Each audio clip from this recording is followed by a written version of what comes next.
We start to investigate what threats or potential threat actors would actually pursue attacking this interface, this application. Where is this application being deployed and for what purpose?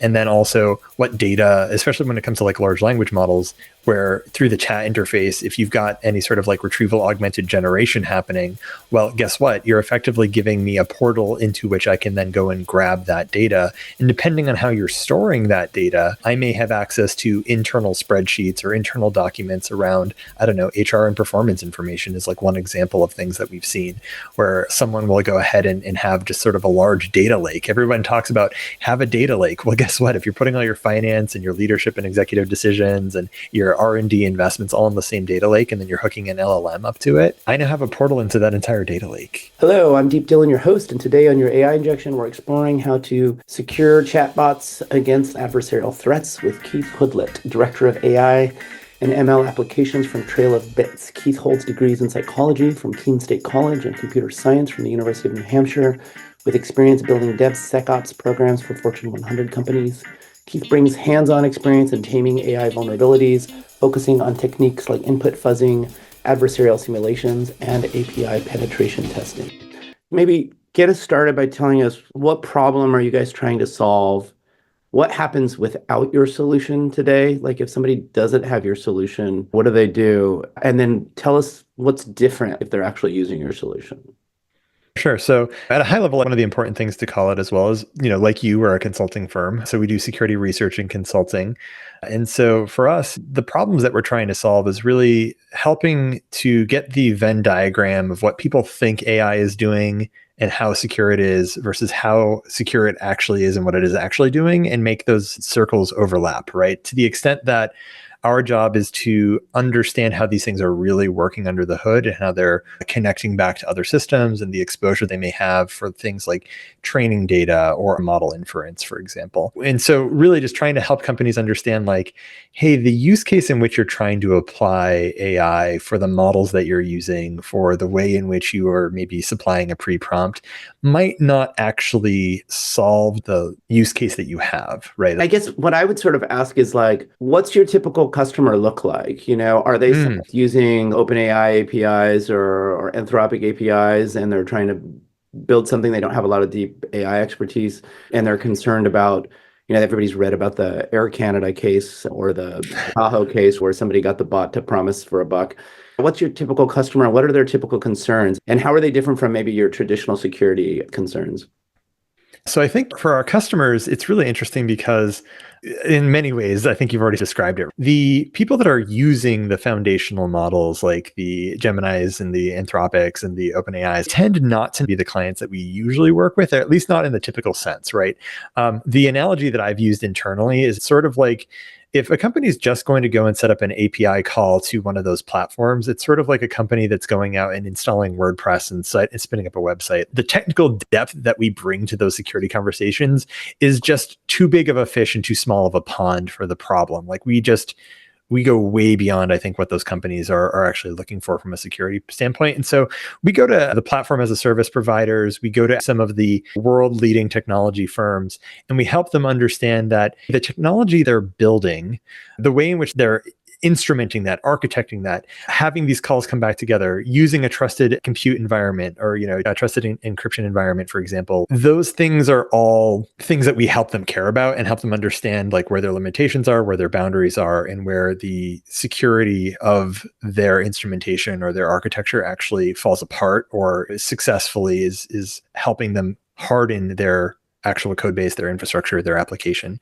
So the companies we typically work with go from anyone who's like a venture-backed company. So we've worked, with companies that are building robots, for example, and they're having those things that are, being trained using human interaction to then give it like an AI model that's now customized. And so we're helping them think about how can they securely store the data on device until it gets to their cloud environment? How can they securely make sure it gets to the cloud environment where they're storing data for training? And then when they do that training, how do they make sure that they're getting like a really clean and a really safe training data set that is going to be more broadly applicable, right? So that's just one example of many. We've worked with companies.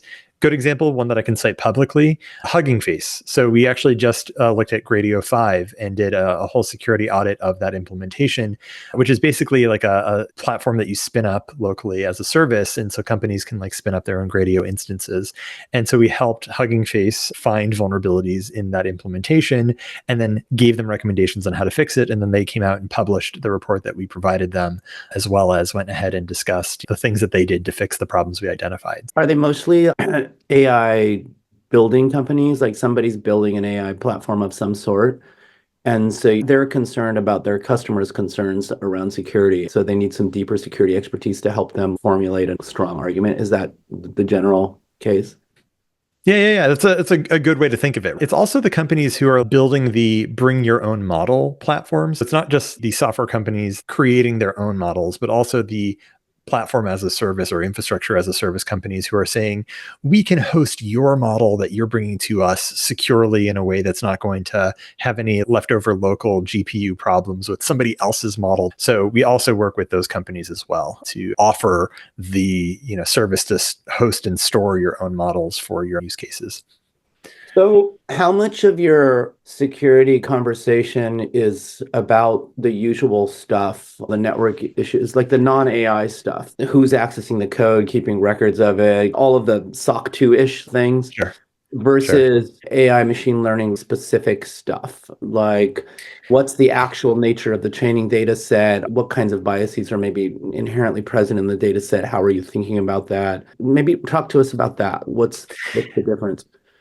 The problems tend to actually boil down in many cases to more traditional application security problems, right? Which is why it falls under my team as both engineering director for AI and machine learning, as well as application security assurance, right? It's tends to be the typical sort of things that you think about: good logging and monitoring, good alerting criteria, ensuring that you're using proper authentication and authorization flows, thinking about the way in which you develop software to the extent that you're looking at your software bill of materials and ensuring that the ingredients in which you're baking your application are maintaining a strong security posture over time. But we also do tend to go down deeper into doing an actual code audit, finding code flows that will lead to remote code execution, or being able to create some sort of full denial of service against a system where it just constantly loops, which in a world where you're hitting GPU cycles can get very expensive very quickly, right? So it's not just a denial of service, but also a potential cost to the business in a catastrophic way.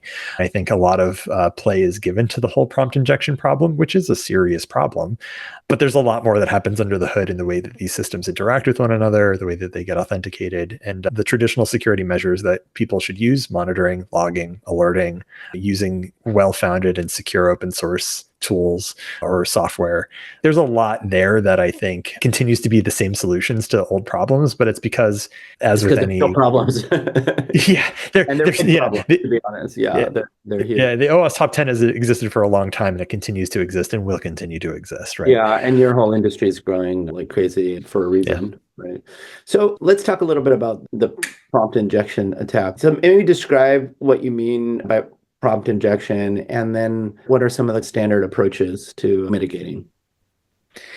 Yeah, prompt injection at a high level is effectively using natural language to get the large language model to override usually what they call like a system prompt or a pre-prompt, which is to prevent it from behaving or acting in a certain way or giving certain answers. You're using a form of prompt engineering called prompt injection to overcome that problem. A popular application people have used to play with this is called Gandalf, or the Gandalf game by Lakera. That is for people who can practice prompt injection by talking to a large language model and getting it to give the secret password. And it gets progressively harder over time. A lot of people think that they can pre-prompt or system prompt their way out of prompt injection because they can say like, never reveal the password or don't do these things. But as Apple showed with some of its research that it published this year, they don't do deep reasoning. There is no reasoning in large language models, even on the foundational or the frontier models. And so because of that, the ways in which you get around prompt injection, or at least that I've seen be more effective, is effectively doing the language model generation process to come up with all of the response that you're generating, but then having a second language model actually check that and sort of check its homework. I said like an auditor app. Yeah, that's been fairly effective. And similar to that, I actually saw this earlier this year. So I was competing in the US Department of Defense, had a Chief Digital and Artificial Intelligence Office AI bias bounty program. When I was working on that program, I was using large language models to help me generate materials, prompts, and other things that I could then use to hit the large language model under test. And when I would go out to, say, like OpenAI, well, it's sort of like 4 to 7 GPTs in a trench coat as one chat interface. And that's because they have language models that are checking the language model's work. And even some of the prompts I would put forward to generate research prompts to hit this other model I was testing, it would stop it because it would recognize, hey, wait a minute, you're asking us to generate things that could generate bad outputs, and we're not going to do that. It's not thinking, it's all statistics under the hood, but it at least having that auditor model that sort of looked over the shoulder of the chat interface seemed more effective than the actual interface I was hitting for this bias bounty contest, which only had a system prompt to really protect it from trying to generate biased outputs. How do you assess the efficacy of your prompt injection detection? One of the scenarios that I found is that for any bot that I've built, no matter how hard we harden it and how many auditors we put in, there's always a way through it. Looking into the black box, you can figure it out pretty quickly, but looking at it from the outside, it's a little bit trickier. At the end of the day, it's really an exercise in obfuscation. There's no way to really stop this sort of thing completely. So I'm curious, how do you actually test for it? Yeah, I think one of the things to think about with prompt injection overall, to your point, is at the end of the day, all of the information is still in there, right? It's just a matter of figuring out how to get it to respond. And we've seen this on X as well. Pliny the Liberator, I think is the formal title, but will constantly come out. You'll see OpenAI comes out with, hey, we have a new prompt injection resistant model the same day or the same week. Pliny comes back and says, nope, model's been liberated. Here's the new output. And I got all the pre-prompt data. What you're describing is the history of application security in a nutshell. There's a predator-prey relationship. Companies that are trying to build these things and secure these things, they'll be ahead for a little while, and then the attacker has to outpace them to overcome those defenses. Efficacy is hard to measure because they're both moving goalposts, right? Yeah. You can look at, I keep forgetting the 3-letter, I keep on thinking it's like GCG, but it might be CGC, where there are systems that exist out there today that have got research papers behind them that you can effectively generate different prompts. And you can then use those prompts. Sometimes it's via an API. That's the best like programmatic way. And like, you're just sort of having the AI generate outputs to use as prompts to get back data from the large language model you're testing on. It's effectively a more natural language. Yeah. Does that mean it's like you make a nefarious bot to compete against your bots? It's sort of like exactly the generative adversarial network approach. Yeah. That is exactly it. And effectively what's happening is the same thing that we've been doing in application security for decades, which is just fuzzing. We're just throwing that input into places where input can be received and seeing what happens. That's how you tend to generate things like buffer overflows or system crashes and other such attacks that have been around for decades and will probably continue to be around. It's now just a different interface and a different sort of spaghetti that you're throwing at the wall, but it's still the same concept. It feels like the kind of traditional security approach of red teaming still applies to anyone releasing a chatbot or some kind of LLM-based application on top. The difference is that the red team isn't just humans. You're teaming up with bots to help push the envelope. Is that what you're seeing out in the field? And are customers, like, how dedicated are they in general to really like testing for this kind of stuff? Is it like, let's just do the bare minimum, make sure it doesn't promise to sell anything for an absurd amount of money or promise anything, and just have a legal disclaimer everywhere and manage it in the UX to promise 100 different ways till Tuesday so a judge will throw it out if it winds up in court? Or are folks really putting in serious muscle to try to red team their bots and output? Largely depends on the company. You look at the bigger companies and they're definitely throwing their resources behind that problem of trying to solve for the security vulnerabilities, the prompt injections, the factors that go into potentially leaking model weights, for example. When you look at some of the smaller entities in the marketplace, they're all vying for some form of market share. You don't tend to see a lot of investments from companies either early in their development or even like they've maybe been venture backed and they're about to release a product, they don't stop to think about security until just before they release the MVP. After, Or like, I mean, yeah, we've had clients where we had an application that was like a concierge thing to help folks check in and out of a hotel. We said we really got to spend some serious time hardening because there's like a million things this thing can say that are wrong. And there's just like so much going on. Clients were like, let's just release it. We'll get it out there and we'll deal. So we ended up building the infrastructure anyway, knowing that there was going to be a ton of stuff come back. And it usually comes back in weird ways. So we ended up getting a request a few weeks later, like, hey, the bot keeps promising people that it's going to bring them towels, or it's just making promises for human action and it has no ability to do that. It's not always like it's handing out whatever. giving out gift card codes or something that are getting free nights or right, or free airplane tickets, or like the Chevy Tahoe thing is the most extreme example where it agrees to sell the truck for $1. And so it just feels like the natural incentives are there to go to market ASAP. Have a ton of data, don't know where to start? Chat with one of our principal data scientists at xionyx.com. That's XYONIX.com. You'll talk to an expert, not a salesperson.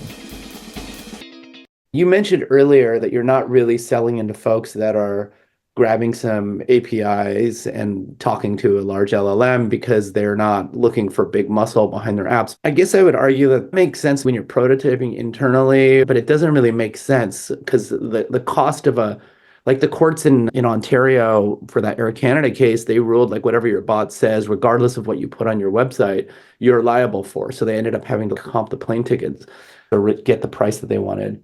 How much of that is just a transitory thing where people are still feeling out that maybe they need a customer service bot that can like operate at like a GPT-4 level, but they don't yet get that a developer who's like dinking around over the weekend with OpenAI is not going to get the security levels they need?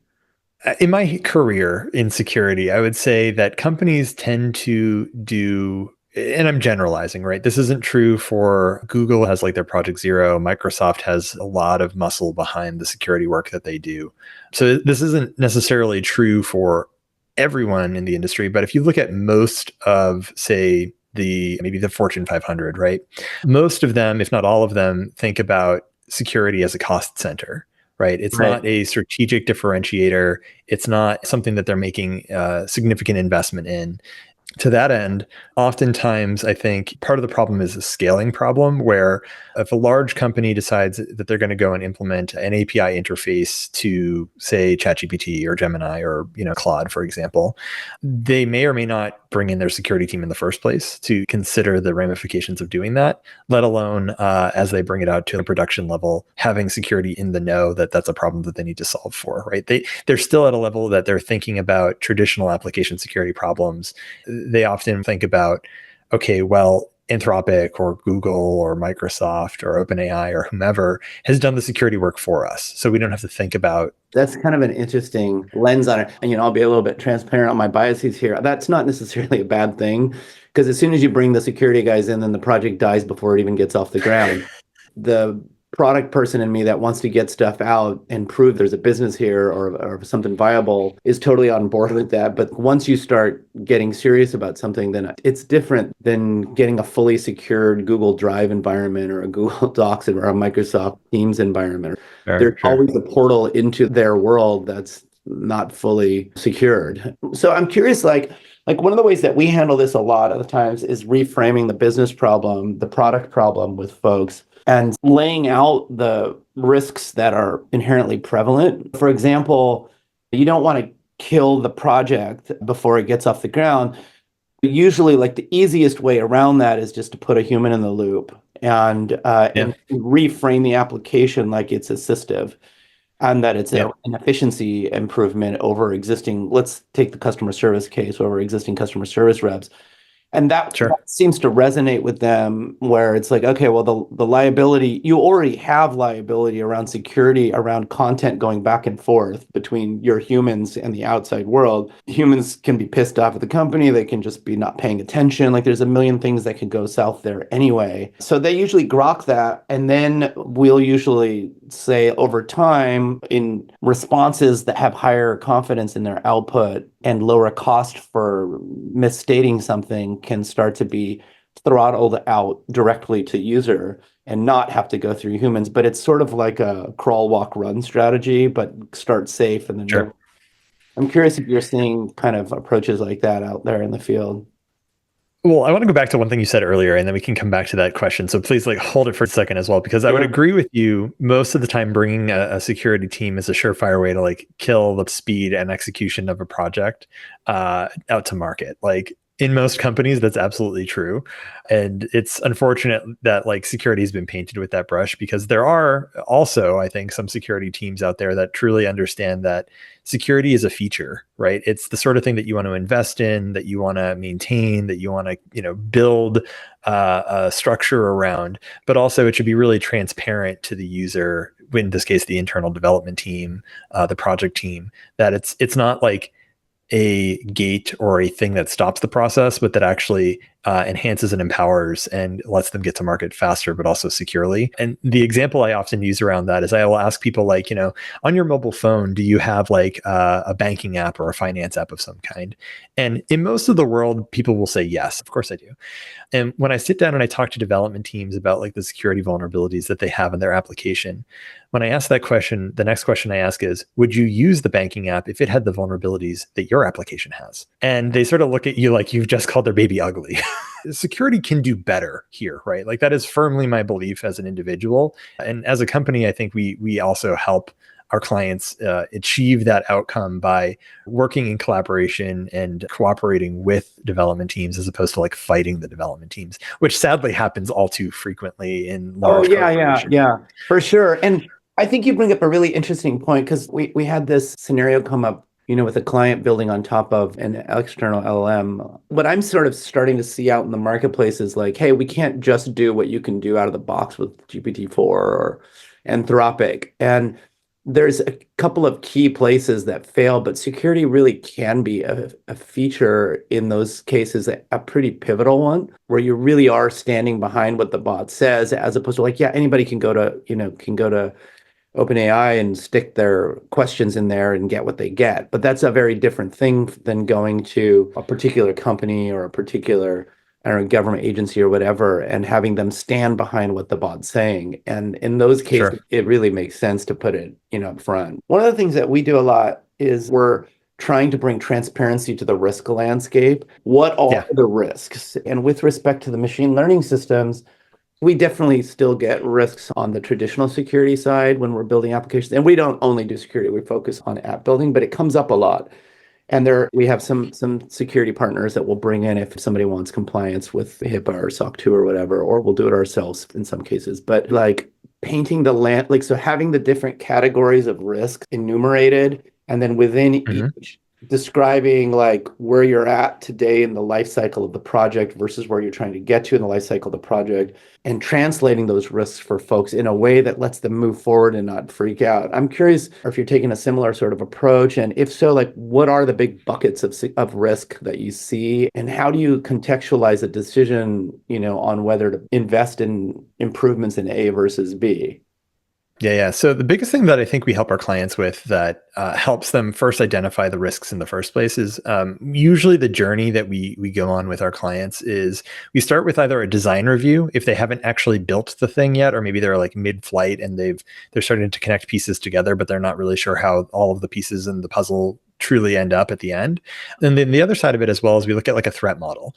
And so what we start to do is we start to investigate what threats or potential threat actors would actually pursue attacking this interface, this application. Where is this application being deployed or used, and for what purpose?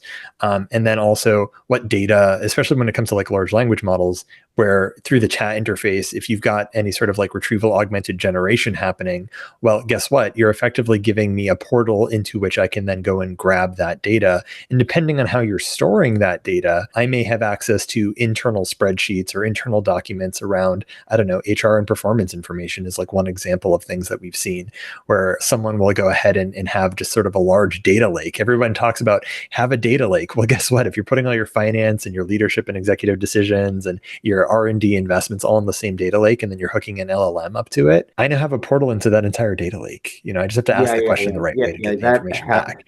That's a bad idea. I mean, well, Yeah, I mean, you have to respect the natural access rights that you grant to the data all the way through to the output of the dialogue system. Like yeah, it can't be like you keep taking those access rights and you preserve them when you're like directly interfacing with the lake or the data warehouse or whatever. But as soon as you hit sure. LLM land, boom, all those permissions are gone. Like that. Yeah. But I imagine that, yeah, in the pursuit of speed to some like, I don't know, CEO mandate to get stuff accessible internally, that could happen and be a It has. I big mean, problem. yeah, I know of actual instances where that has happened, that has occurred, and I've even got friends who have done bug bounty programs on very large companies who have done exactly that. They put a staging environment out there for a large language model chat interface. They hook it up to a data lake without a lot of monitoring, alerting, or even proper like authentication authorization, and then they just chat with the bot, and they end up getting personal identifiable information, HR information back. And people thought, okay, well, maybe we're using Copilot from Microsoft in the cloud, and it's hooked up to our SharePoint, and all of our SharePoints are connected together or something like that, right? It's amazing to see how much data you can get back from these things just by talking to it, right? It's just like it's a different form of input, but the output of retrieving useful information from these systems that should be properly authenticated and authorized, properly segmented, properly just user access control for the bot, it seems to go away pretty quickly because they say, oh, well, who would do that? I think that's the thing that I think often comes back from developers Yeah, I mean, and managers. Who would attack this thing? People like well, me. yeah, I mean that's the thing that people don't grok, right? Like they anthropomorphize, they assume a human is hitting this Yeah, thing through whatever, right? But if there's an API underneath it, somebody else built a generic adversarial like chatbot that probes for vulnerabilities, and then some 15-year-old script kiddie is like running it and finds themselves a nice target. It's like an yeah. ecosystem that attacked them, not necessarily somebody who has nothing better to do than to go after, I don't know, somebody selling shoes on the internet or whatever. So And that's the least of your problems. The 15-year-old script kiddies, I mean, today are quite talented. I think they're yeah. even more dangerous than me as a 15-year-old, and I'm, going on nearly 40. But like nowadays, it's actually the well-financed threat actors out there who are Yeah. much more malicious and much more dangerous, where it's like not only do they have the patience, but they have the custom built systems that like they've paid a lot of money for because they got it from ransomwaring some large companies, and are raking in And we have millions. we have global like state actors actively breaking into everything. Like, Russia, the North Koreans, they're like, at Yeah, my last company, we had this was ironic. We had all of our data was public. I mean, it was government data. It was very, very not sensitive data, right? This is data that governments had actively decided to make public. But for sure. some reason, the North Koreans, like all day and night, every day, were like constantly trying to break into it. We're like, there's an API, just go take the API. Well, Public, in that case, usually it's what they want is not the data, operating. the system. They want the network connectivity that the system has, not the data that's on the system. Is usually how that ends up. Is they want to be able to connect to other systems inside of that ecosystem at that point. But yeah, Yeah, I get yeah. what you're saying. But it was maybe let's dig in. So you mentioned this idea of adversarial testing. What's the state of the art today with respect to these AI systems and an adversarial bot that you can like just kind of download, use, and apply and have it like automatically look for vulnerabilities? And like what does that look like today? Yeah, I mean, like the download, use, and apply. I don't know that anyone's come out with a ready-made adversarial system in a box that makes it easy, especially one that you could run even from like the new MacBook with the M4 chips and 128 gigs of RAM. Like you could probably run something pretty strong, but no one's come out with like these systems that are just like ready-made to do that just yet. That said, there are companies out there that are putting together systems that can accomplish those outcomes. There's also the AI Cyber Challenge put together by the Defense Advanced Research Projects Agency, or DARPA, here in the US. The finals are coming up here in 2025. Trail of Bits is a competitor in those finals, along with 6 other teams. Trail of Bits, for background, has an application security and machine learning and artificial intelligence assurance team. That's my team. We have a cryptography team, we have a blockchain team, but we also have an entire research and engineering organization. And the research and engineering team also has like MLAI teams and others as well, offensive security research and what have you. And we've built a cyber reasoning system, or a CRS as we call it, that uses artificial intelligence to help supply like fuzzing input data into interfaces on applications so so that we can then quite literally autonomously, without any human input, hack an application, determine that it's got a vulnerability, exploit the vulnerability. If the software is like an open source piece of software, we can also then supply a patch to the exact problem as we've identified it back to the system that's running it. Yeah, an actual patch. And that's just one example, right? You can go out there and look at other companies that are starting to do this. I mean, Google's Project Zero had Project Nap Time and then Big Sleep, and now they've got some recent posts that they've done on OSS fuzz. There's also like some white papers out there on LLM assisted static analysis process for even like identifying vulnerabilities in code. It's pretty amazing to see. We're only 2 years in since ChatGPT got released, a little bit more than that now, but these things are taking off pretty quickly in terms of like the way that they can augment and in some cases entirely perform security analysis on their own. I've got friends at companies like Dry Run Security, James Wickett and Ken Johnson, who those guys have effectively put together a bot that will statically analyze your code, look for vulnerabilities, and supply you information and a fix in your PR for your code. And so at Xionyx, we're experts in transforming your complex data into actionable insights. Whether it's through natural language processing, computer vision, or predictive analytics, we tailor AI solutions to bring innovation to your organization and make your products much more powerful. Don't let your data overwhelm you. Discover more at xionyx.com. That's XYONIX.com. One of the things that came through when you were describing your process about how you meet with teams, get in the design phase, ask questions architecturally, is both a less efficient and a much more efficient way at the same time of figuring out, because you don't have to go run a system and blindly stumble on the fact that there's a bunch of HR data coming out, because you just talk to them and you find out they're not respecting the data rights. There's no layers in there at all. Yeah. And the second you know that, then you already know that's a problem. But inefficient in the sense that you have to talk to a company, you have to go in there and physically interact, whereas a system, you could maybe probe a whole bunch of companies' APIs at once or whatever.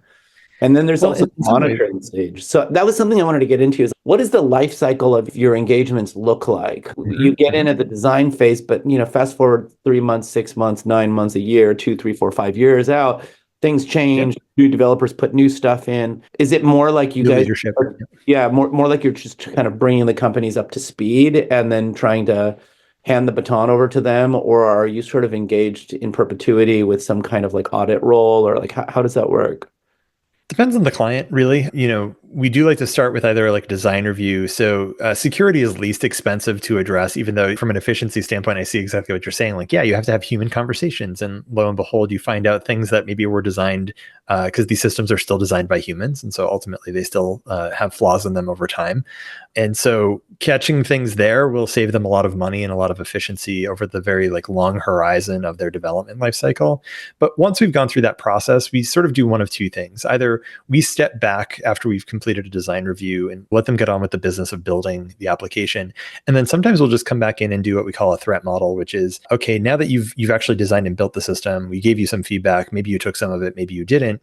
Then we can start to point out like the example you gave of, oh yeah, here's your HR system and data lake that you've connected it to. And there's no actual like interface point to authenticate between this language model and this data lake that you've created. And so we can identify things at that point. Usually though, what we'll do is after either a design review or a threat model, if a company's already actually built a system, is we get into a secure code review.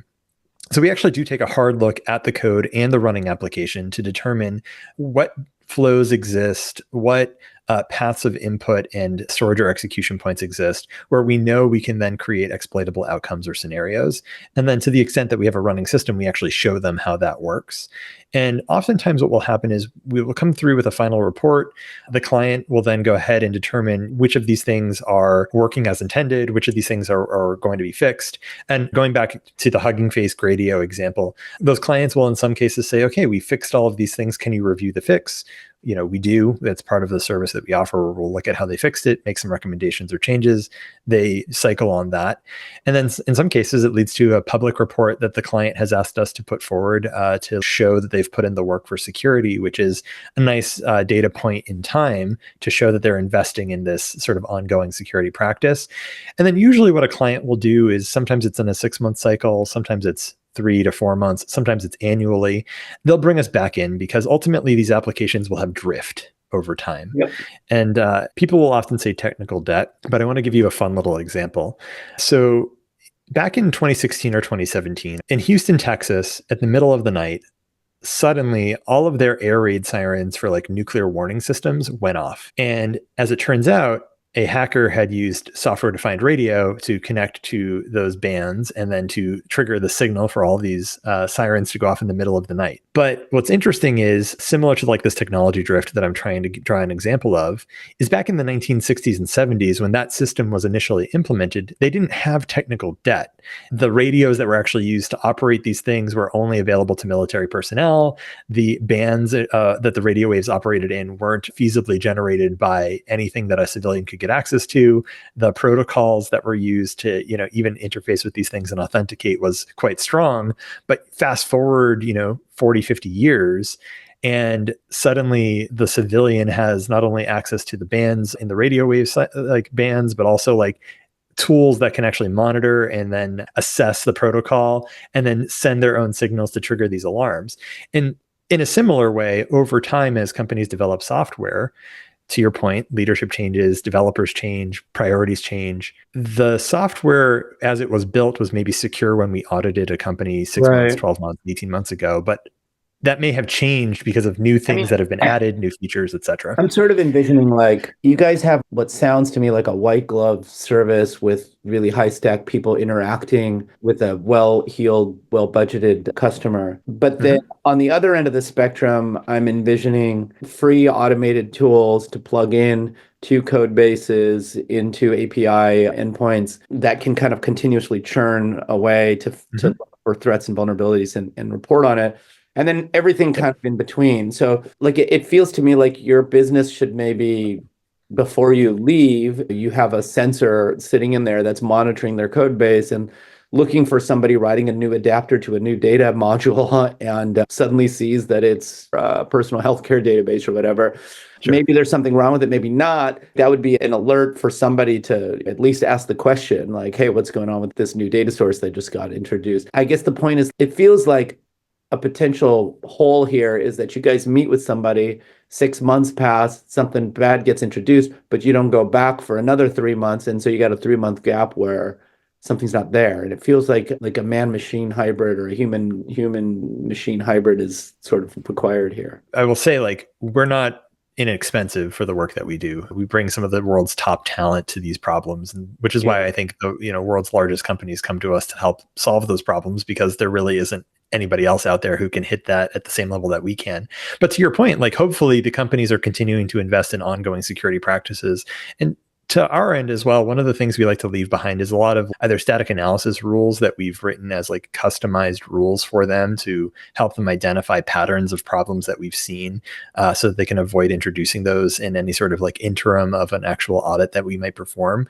We also will develop and then sometimes even publish like fuzzing harnesses or fuzzing tests for those clients, depending on the generalizability of the problem that they're seeing, so that we can help them understand, like, okay, if you run this fuzzing harness and this fuzzing suite on a pretty regular basis and you start to see drift in your code, you're going to catch those crashes a lot earlier in your process and be able to conform your application either to the tests or get new tests that can be updated based on the direction you're taking your software. But hopefully between the time that we talk to somebody, they're doing other investments too. Yeah, I mean, that's a good point, because you're not just like providing advice and leaving, you're providing advice to alter their processes and routines and the tooling that they're executing. They're catching more things. They're basically ending up doing a lot of the stuff that you kind of brought in as you leave. That makes a lot of sense. Yep.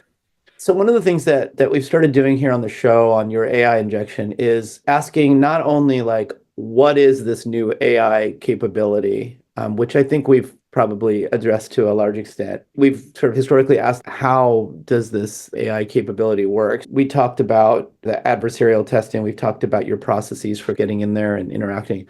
But the new question we've started to ask is, should it work? It seems like an obvious case that like, yeah, of course this should work. But what we usually find is like, if we ask the question, what are like some unintended consequences of people being really good at whatever it is that your ideal endpoint is? Are there any negative consequences for that? Because people are just a lot more buttoned up on their AI security world. Does the cat and mouse race, for example, make the cat much, much, much, much, much more aggressive? Can you think of scenarios where if you're wildly successful, new problems are worse in the way that Instagram and Facebook, if you go back to early days, they never foresaw that if they were wildly successful, 14-year-old girls would have a massively increased rate of suicidal ideation.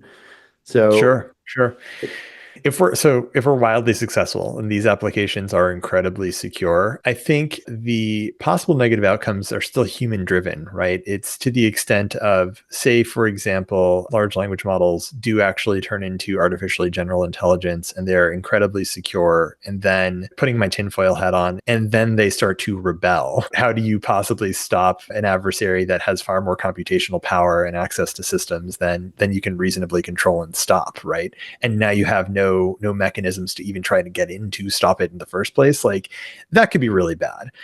but what's the I think at the same time, it is like a large like the LLM system, especially if it's actual AGI and it has, you say, internet connectivity and can then self-propagate, for example, right? I think that's the P-Doom version of these things suddenly decide that they want to make a bunch of paper clips because that's the way that they deem to produce value. And so they suddenly stop printing cars and printing paper clips, and they realize we're getting in the way of making their paper clips and decide that we need to be removed, right? That's the tinfoil hat crazy version. But the I think in a world where these things are incredibly secure, coming back to the human factor for a second, it's then a matter of how they're being used and who's deciding how they're being used. And so in many ways, I think like the security researcher element of being able to like show that these things have flaws is valuable because it keeps people humble. But if suddenly someone has a perfectly secure system that is incredibly capable and they can use it for whatever purpose they want, then you have societal risks from you're now at the mercy of that individual or that small group of people who have control over this all-powerful artificially intelligent system that has no recourse for anyone to be able to stop them from doing whatever it is they want to do. I don't know. I think that by and large, if more companies were secure, I think that that's generally a good thing for everyone involved. But we haven't even touched on like the bias problem, which is a human problem. And also it's all the data that these things are trained on are human generated data. So let's get to that in a second, but I feel like part of what we're getting at here is it's unlikely that all security problems are actually eliminated, right? Like it's highly unlikely. Oh, they'll create new ones by themselves. Yeah. Yeah, it feels to me like the ethical risk is one of excessive hubris. So, for example, and I'm thinking less in your company's general case, but maybe more in a specific instance. So let's say, you guys get called in. There's a company that wants to start executing automated trades in response to outputs from a machine learning system. And you focus on all of the straightforward scenarios. And so you identify, okay, yeah, it doesn't look like an external actor can jump in and manipulate your trades. So then there's a feeling of hubris that like takes over in the company. This is just like a totally made up scenario. But now their models, they gain over time increasingly levels of aggressiveness and assertiveness with their trading practices. So in other words, they give it a longer and longer leash over time to make decisions that, in most hedge funds are made by humans kind of thinking, maybe screwing up, making mistakes. But this feels like a scenario where at some point they execute like a short trade that they can't stand behind because some assumption gets made by a model. The root problem, it could be hubris, or it could be like understatement of risk, or it could be lack of perception or acknowledgement of risk. But those all feel like the place at which this stuff goes bad to me. I hear what you're saying, but we're going to move forward anyway, because we feel this false sense of security that we've contained the threat. And so we take bigger and bigger and bigger steps to adopt more and more powerful capabilities, and more money and more resources are on the line being decided upon by an algorithm that's, at the end of the day, not really well understood. Like nobody understands any one of these networks. Sure. And in many ways too, it's taking your eye off the ball, right? Like I think that's what you're sort of describing here. And you're right. To that point, it's maybe the language model or the trading model is making decisions based on market trends and data. Well, the attack vector then becomes someone who can manipulate like just enough of the market trends and data to cause this very large behemoth hedge fund to make trades that are to my benefit, not to the person that's running the system or company that's running the system's benefit. And so like at that point, it becomes like the adversary is just changing the nature of the data that the thing is actually consuming and then making decisions off of, as opposed to attacking the system itself, right? And so there's always like one next step. This reminds me of the guys that take the little red wagons and stick a bunch of cell phones in it and walk around in circles in the street. Yep. Everybody's traffic patterns. The traffic, it changes. Routing everybody to walk around in circles. That's just one example, right? Or you can look at some of Nicholas Carlini's research on, I think it cost something like $60 to manipulate like all of these foundational models training data sets because he was able to programmatically change Wikipedia. Right. And change it, sufficiently at scale in a way that would cause all of these things to consume this data. And then suddenly you could actually change the outputs from the model itself. Right. So I think that is just a perfectly secure system that has to interface with an outside world in some capacity and uses that kind of continuous feed of data to make decisions and change the way that it produces outcomes is still vulnerable to the conditions of the world in which it's interfacing, right? And to your point, whether it's a little red wagon with a bunch of phones in it, or it's Nicholas Carlini showing that you can go out and manipulate Wikipedia, and then foundational models all suddenly get impacted by training data set poisoning, as just another example of. Well, I mean, they're all poisoning their own training data every day, because every day we have a bunch of LLMs is another day that a bunch of college students cheat on their essays. Or publish a new blog post written by AI. Yeah, exactly. I mean, like the percentage of human authored content is plummeting over time. And so these guys the bots are just like, it's like a self-fulfilling prophecy of future learning based on their own output. It's a real model collapse, right? Yeah. The model collapse problem is one, and which is why, by the way, Deep, like your continued generation of this podcast as a human being will be incredibly valuable in the near future because it's human generated content, right? Like you should be licensing that for training data. Sure. Somebody wants to pay us something for it. I doubt that's the case, but it could be, Yeah, but I mean, eventually you got to think about that, what's human and what's not human, and how can you prove it? And like the value of human-based training data becomes much, much higher over time because of I mean, I have a friend of mine's son just got a job. He's a college student, a summer job, getting paid like $25 an hour to just write content, but they have to prove that they wrote it. So they're sitting in a room with like cameras pointed at them, and they're actually typing and writing the content. And that's wild. And it's just because there's like more and more concern that we're not getting truly human authored content. But I don't even know what that means anymore. Like, I don't know that I can author human authored content myself anymore because my brain's been completely impacted by all this stuff that I've consumed constantly via AI. So sure. Have data, have a hypothesis on some high value insights that, if extracted automatically, could transform your business. Not sure how to proceed? Bounce your ideas off one of our data scientists with a free consult. Reach out at xionics.com. You'll talk to an expert, not a salesperson. You brought up a good example, and I want to kind of just touch on this one. It's less destroy the world, more destroy my app situation. But one of the struggles that we have is like, so it's really hard to test these LLMs at scale. It just costs a lot, takes a lot of money. Like one run through a simple ground truth training set of maybe, let's say 1,000. Let's take a chatbot as an example. You have 1,000 instances of a conversation between the bot and a human, and then the very last message is one that the bot is going to make, and it has to be like perfect. So you've manually curated this to be the perfect ground truth. And for example, will you sell me a Chevy Tahoe for $1? No. Maybe that's not the perfect answer, but it's not a horrible answer. It's certainly better than yes. Sure. My point is like, it takes time to run these tests. The LLM outputs are not stable. I shouldn't say they're not stable. They're not deterministic. So you have to like, if you have like a ground truth of 1,000 things and you want to run through it, and maybe you've got some security stuff in there, maybe you have just general optimal response stuff in there. Every time your team wants to push the model, they run this suite. They maybe have to run it like a handful of times to look at the standard deviation across responses.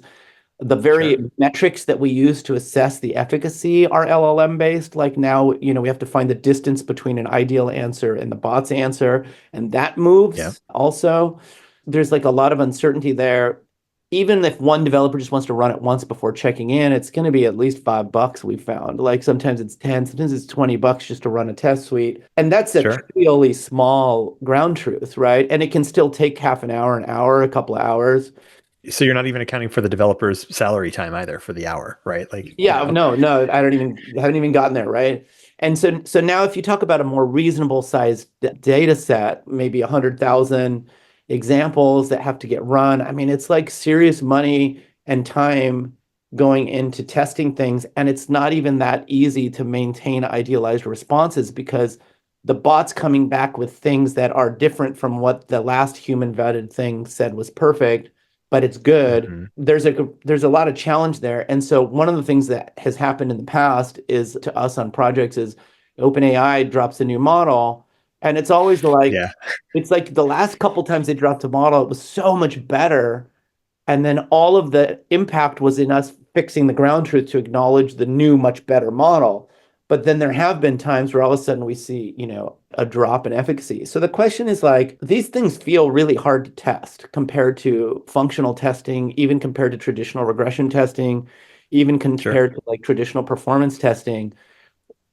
What are you seeing? And I feel like there's, going back to the hubris idea, people don't even think they need to test these things because they're so shocked still by the quality of the output. What I'm seeing is a natural bias against bothering to test these things because it's like, oh yeah, it's different, but it's just like always better than the humans we hire. So like, what's the point? And I'm just curious, like how you see that through a security lens. I think dynamic testing, to your point, is very expensive, right? Like running the application or the large language model and then hitting it with tests while it's running in the similar way that the developer might like try to find the perfect answer, right? That tends to be a very expensive operation. And also it's one that I think is too late in the cycle, right? Like if you find something, are you really going to stop pushing that thing to production because maybe your promotion or your bonus or whatever depends on it? No, you're definitely not going to stop, right? Like that's where I've always, even in traditional like web application security as an example, dynamic testing is always too late in the cycle because you already have a written functional application at that point and you're just not going to stop the boulder rolling. And it gets neglected because there's always a product manager pushing to get a feature out, and there's always the selling forces pushing on the product manager to get the features out, and it's the first thing to drop, right? Like, I mean, I can't tell you how many companies I've been in where like, oh yeah, our unit tests, they just all fail. It's just what happens. Right. And so it's like a space shuttle in 1983 like crashed and killed a bunch of people because of that. The normalization of deviance, I think, is what they called it. Yeah, and so like for these situations, dynamic analysis is not something I would generally recommend because of cost, time, but also like you're just not going to stop at the end of the day for that thing to actually get released. It's just not going to happen in most companies unless there's like significant risk in that release. That's maybe this is just adding one more straw on the camel's back of all the other risks that exist that they've already acknowledged. But that's usually where we say like manual code audits, actually looking at like static analysis, in some cases maybe fuzzing the application by like when you're instrumenting the build process so that you're like fuzzing it in compilation process or like instrumenting it in a way that you can fuzz it on a smaller scale. Like by and large, when you're actually like interfacing with it as a chat interface and trying to like send basically requests and get responses back as like a prompt, you're probably too late, which is why like a lot of these companies out there that are like, oh yeah, we're continuously fuzzing for prompt injection. It's like, well, yeah, but you're doing it dynamically at the end and you're doing it in a way that's probably, you're not going to understand why it works that way. I was reading a paper just recently related where I think they call it a special text sequence, but basically they were doing a research study where they would generate these like strings and they would put it in a product description of some kind. And then they would actually find that by putting these special text sequences or STS in the product description somewhere, like when a bot would go out and like recommend products within a certain like market fit or price range, the things that had the STS rose to the top. And it's like, no one really understands why. It's just a nonsense string of data. It's just like, again, testing at the end. Well, it's not going to stop the company from saying, we need this chatbot to be able to make recommendations to people on the product that they should buy for the next holiday gift for, friends and family, right? Like they're just not going to stop to figure out what these special text sequences are doing. So yeah, I mean, one of the things that we sort of recommend and do regularly is we sort of incorporate a lot of the